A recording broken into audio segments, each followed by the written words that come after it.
There's another one in there that is really interesting to see because you have a Viking on the list. Yeah, And actually two. oh, I only noticed one. Yeah, there's a woman who is actually an acquaintance of the one you're thinking of. Yeah. Yeah, so I was really interested to see, and I would be upset if we didn't get a chance to talk about Leif Erikson and his part in this book, because I remember learning about Leif Erikson from elementary school history, and but never would have guessed, I mean, by virtue of him being a Viking and what we know, or at least I guess assume about what Vikings were like, that he would be in a book about Christians who changed their world. So tell us about the story of Leif Erikson. Yeah, well, let's start with his father, Eric the Red. Eric the Red established a colony in Greenland. And the reason why he established the colony in Greenland is he had murdered someone in Iceland and was exiled. The reason he was exiled, the reason why he was in Iceland in the first place is he'd murdered someone in Norway and was exiled. Yeah. So Eric the Red, it was so called because of his red hair and red beard, but you could also say he was pretty red-handed too. So Leif was his son. And Leif traveled to Norway, returned to Norway, and there got into the court of the king of Norway, a guy named Olaf I. Now, Olaf had actually converted to Christianity. But we need to understand Olaf's way of thinking about Christianity owed far more to his Viking past than it did to the actual gospel. He decided that he wanted his people to convert, and people who refused, he would sometimes torture or kill. When Iceland refused to adopt Christianity, he blockaded it until they agreed to become Christian. I mean, the guy was, he was an aggressive proselytizer, I think you could say. Yeah. Leif arrived there, and Leif, without being coerced, Leif accepted Christianity. And he spent some time at the court there, and then Olaf sent him back to Greenland to convert the colony there to Christianity. So Leif set sail to go back to his father's colony to establish the church there. So he was on a missionary journey.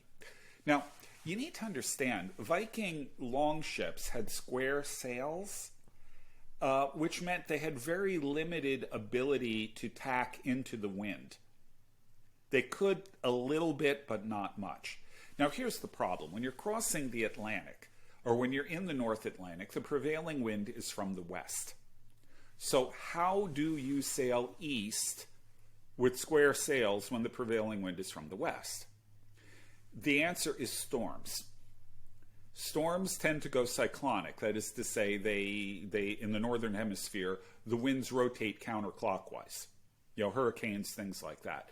So the way the Vikings got across the North Atlantic is they rode the north end of the storms, which gave you eastward blowing winds, which allowed them to get across the North Atlantic.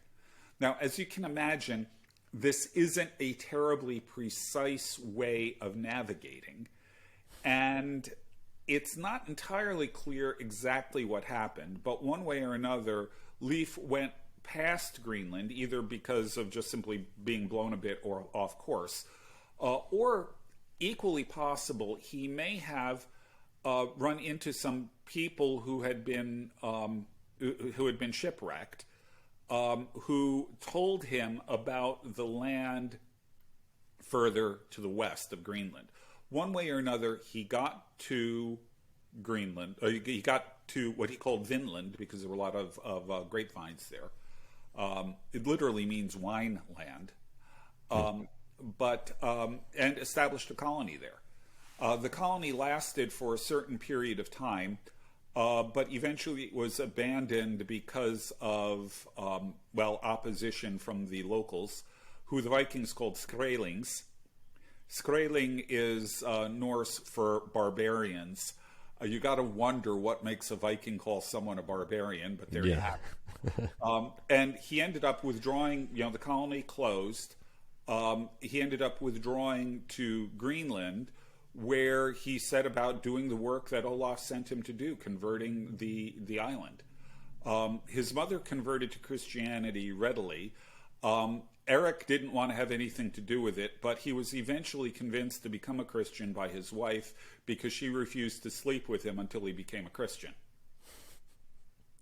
So with that, the colony in Greenland becomes officially Christian, and to this day, it's actually Christian territory of Denmark. It's worth noting that the very last record we have of the Viking colony in Greenland was a wedding that took place in a Christian church. Wow. And so how much do we know about Viking Christianity? I mean, I'm assuming there has to be some differences between their beliefs and practices and ours. How orthodox was their belief and practice? I think it generally ends up being fairly orthodox by the standards of the day. You have to realize that the way we approach Christianity is dictated by historical and cultural circumstances that they didn't face.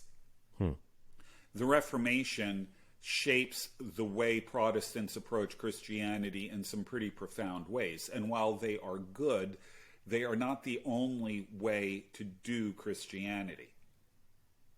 In the period that we're looking at now, it's a very different world. They don't have the same historical context, but they also don't have the same cultural context. And culture makes an enormous difference in shaping the way Christian faith is expressed as well. Yeah. As a good example of this, consider the other Viking. Technically not a Viking, but technically the word Viking is a verb. You go Viking. It means raiding or something along those lines. So calling them Vikings is sort of popular terminology that we use for all Norse people, but technically your Vikings are just the subset of the warriors who are going out raiding and things like that.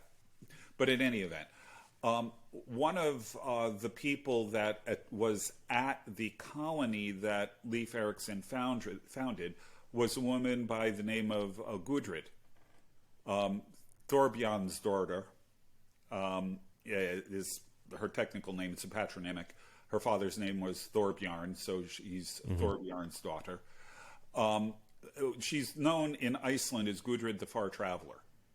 Goodrid was born in Iceland, had several husbands, including Leif Erikson's brother, all of whom died in various circumstances. But she accompanied Leif Erikson to the colony in Vinland. And as a matter of fact, she gave birth there to the first known child of European descent born in the New World. When the colony was abandoned, she went to Greenland, spent some time there, then went with her new husband back to Iceland, where he was from, and lived in Iceland for a while. But then when her son was old enough to take on responsibilities, she was a widow by this point. When her son was old enough to take on responsibilities at the steading there, she actually traveled to Rome. She went on a pilgrimage to Rome, where she met the Pope and gave the Pope a report on the churches of Greenland and Iceland. Wow. She then returned home, established a monastery near the family steading where she lived out the rest of her life. If the dates we have are correct, she died at age 38. Wow. That is a full life in 38 years. Yeah, I'm not sure the dates are correct, but all the dates I've been able to find indicate that she died in her upper 30s. Wow. So, that's... But what that tells you is that these Viking colonies and things like that, where Christianity was, they get in touch with the Pope. They're getting, they're connecting into continental Christianity. So it's as orthodox as anything else in the world at that period. Yeah. Not necessarily Olaf, but the churches that they found are. Yeah.